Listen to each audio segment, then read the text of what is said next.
Believe it or not, you've just crossed the threshold for one of the most powerful initiations for transformation there is, if you choose it.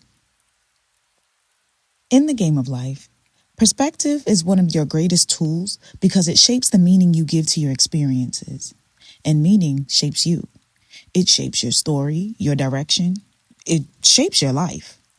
And my desire is to offer you a perspective on heartbreak that can help you align with a narrative that liberates your sense of self-worth from the grips of rejection. A perspective that enables you to utilize that pain to access an even more joyous, loved, and unbreakable version of yourself. If you choose it. You know, while heartbreak is painful for everyone, not everyone suffers through it. The distinguishing factor is this: the one who does not suffer carries a healthy sense of caution while simultaneously embracing heartbreak. Because the truth is, in order to accept love, you must accept loss. Due to the impermanent nature of life, you will need to let go of everything and everyone you love, eventually. And it is deeply human to feel saddened by that fact. Sacred even. Because the beauty lies in the space between loving and letting go. It's the constant reminder to cherish our loved ones while they're with us, or as long as they're with us. We've just gotten a little too good at distracting ourselves from that reality. And embracing heartbreak means being willing to preemptively embrace the grief of an ending you cannot control as a result of a love you cannot experience otherwise. Those who suffer heartbreak do so because there is resistance to accepting this. When early life teaches you that loss equals danger, you learn to control outcomes in order to survive. What you cannot control feels threatening, but loss isn't controllable. Neither is heartbreak. So when it arrives, it feels like an attack on your sense of safety, an arch nemesis of sorts to your sense of control. And when you're someone whose early life taught you that loss means danger, not just sadness, this work is admittedly harder, and it's still ours to do. The dangerous thing about the illusion is the assumption of total and absolute power. And what distorted narratives, I ask, might this understanding create? Perhaps ones that confirm just how unlovable we are, and that's why everyone leaves. Or just how much more work we have to do before we'll be, quote unquote, ready for the love we dream of. Maybe thoughts that you're too much, too complicated, too needy, too broken, too picky, or too much of a burden to love. Whatever self-deprecating belief comes to mind, go on and add it to the list. Because these are the narratives waiting for you on the other side of the illusion. The self-loathing conclusion, echoing just beneath the surface, is this: if none of those things were true, if I were prettier, better, smarter, less needy, I could have engineered a different outcome. And there is the lie. In order for that to be true, you'd need to have absolute power. And do you have absolute power? What you need isn't more control or power, it's more acceptance. Healing from heartbreak never required you to feel good about letting go, only the acceptance of the need to let go. So right now, you may be a sufferer, and that's okay, because you are also primed and ready to receive the opportunity within it, the power of choice. Because you see, choice is the only form of agency we actually have. Notice I did not say control, and the two should never be conflated. Control is about having power over outcomes, while agency is about having power over yourself. And heartbreak, Heartbreak forces you to choose. Unfortunately, the most heartbreaking part of it all is the reality that the only option left for you to choose is yourself. Whether a conscious or a forceful choice, you're left with the reality of you. Some people are able to find comfort in their own presence, while others can only seem to find shame, criticism, and rejection.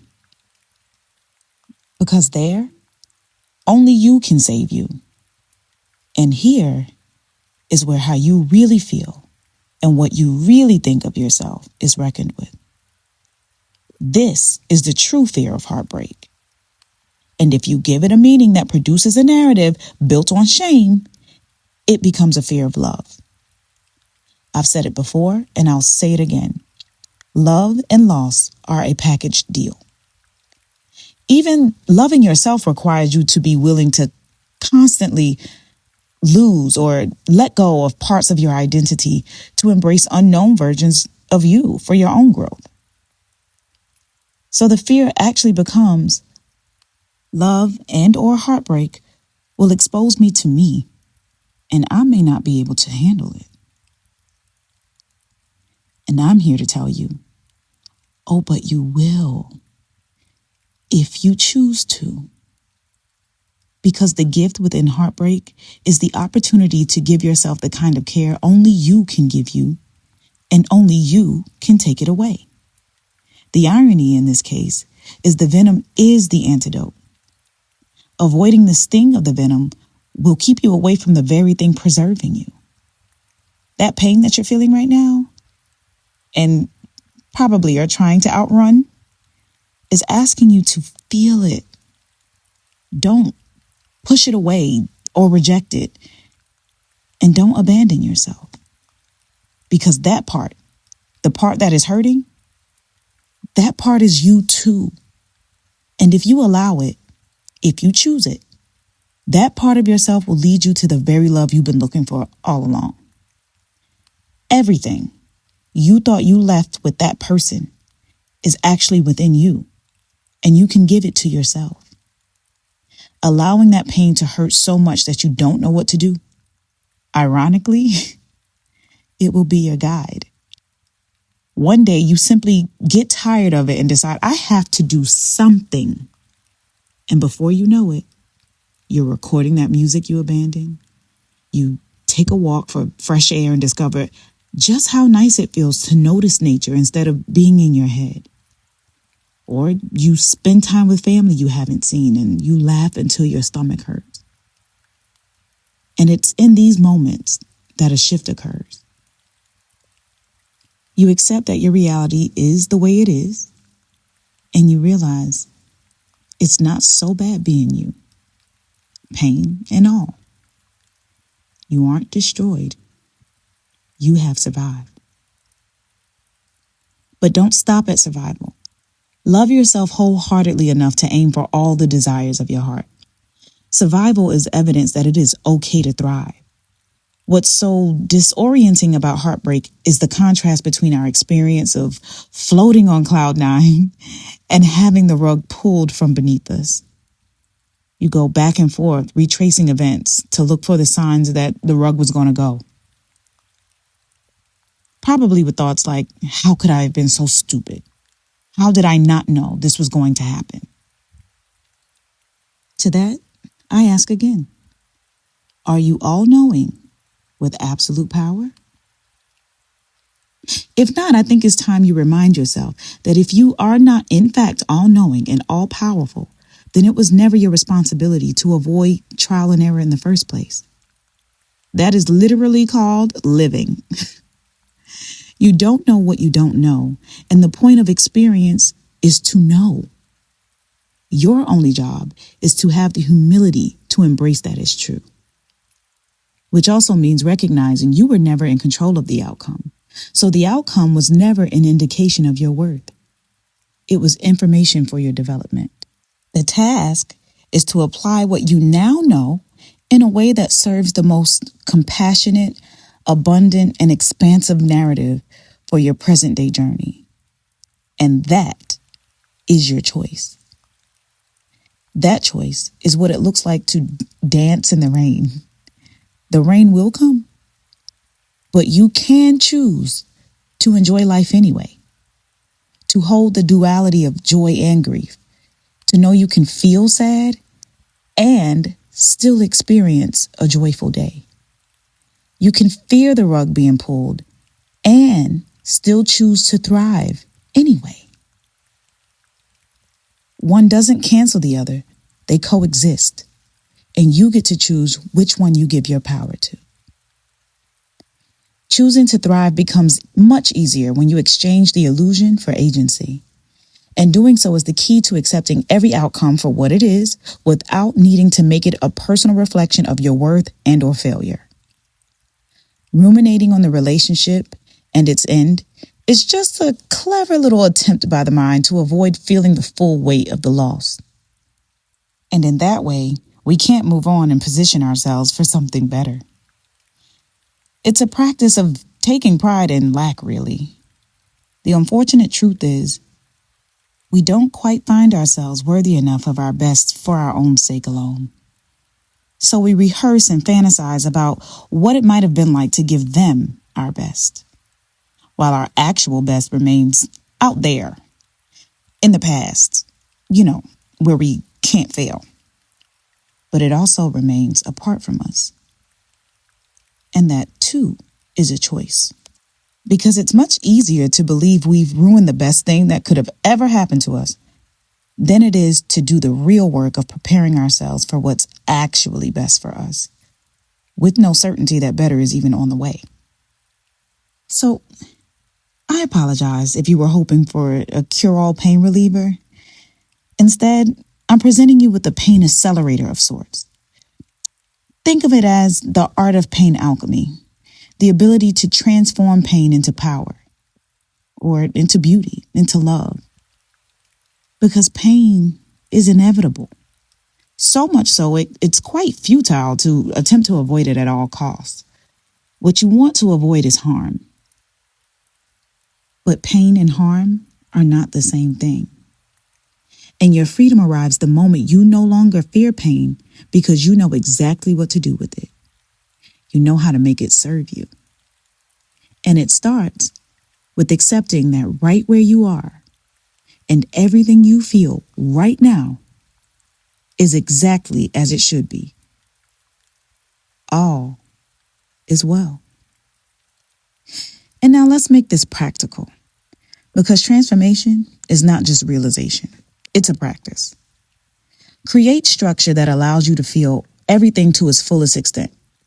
You know that little fear that whispers, if I let myself grieve this fully, I may not recover. Yeah, it's also a lie, but here's what you do. Decide in advance how long you will allow yourself to fully grieve. Hours, days, or even weeks. Give yourself permission to soak. Immerse yourself if you must. Cry, reread messages, sit in it. But choose a boundary, and when that window closes, prioritize you. You do not stop your feelings, you redirect your behavior. And that is agency. Should you slip up? That's okay. Just recommit. And each time you recommit, you rebuild self-trust. Our society teaches that emotions are to be feared, suppressed, and dismissed in favor of logic, as if the mind is any more reliable without the intelligence of the heart, and vice versa. But emotions are so intelligent, they don't even need to be understood by the mind, only felt in the body. They need you to notice the heaviness in your chest, the tightness in your body when you recall your experience. Stay with it. This is how emotion moves through you, by allowance, not by avoidance. Then, choose. The whole mission of Heartbreak is to teach you how to choose yourself while keeping your heart open in the midst of feeling rejected or unchosen. The people who don't suffer through heartbreak can do so because they have already chosen themselves. The grief of a relationship's end doesn't destroy them because their sense of self-worth and belonging begins with them. Because being chosen isn't a status you outsource. Chosen is an internal orientation. And the longer you look back believing your worth left with them, the longer you're left unchosen. I am not suggesting to run into the arms of another. I'm suggesting that you run to the mirror so that you may see the parts of yourself waiting for you to choose and claim them. So how will you choose yourself? What will you do for yourself today? What small act confirms, I have my own back? If it's only a cup of warm tea, that's good enough for today. If it's not checking their social media for the next hour, that's enough too. You don't have to be in your final form right now. You just need one small act of care. Write it down, commit to it, and let that be enough for today. Truth is, you'll be given opportunities to let go and choose yourself over and over. And each time you do, you strengthen. You build safety within. And each time you do that, you prove to yourself that you can love without abandoning yourself. That is transformation. The presence of choice in the midst of pain. And now, I wish you rest. If this video resonated with you and you'd like guidance on the next steps you can take on your healing journey, check the description box below. If you found this helpful, please feel free to like and share with anyone who may need it. My intention behind this channel is to make the art of transformation available to anyone who's willing to participate in the work. So hit the subscribe button if you'd like to know how to turn pain into power and look good while doing it. Until next time.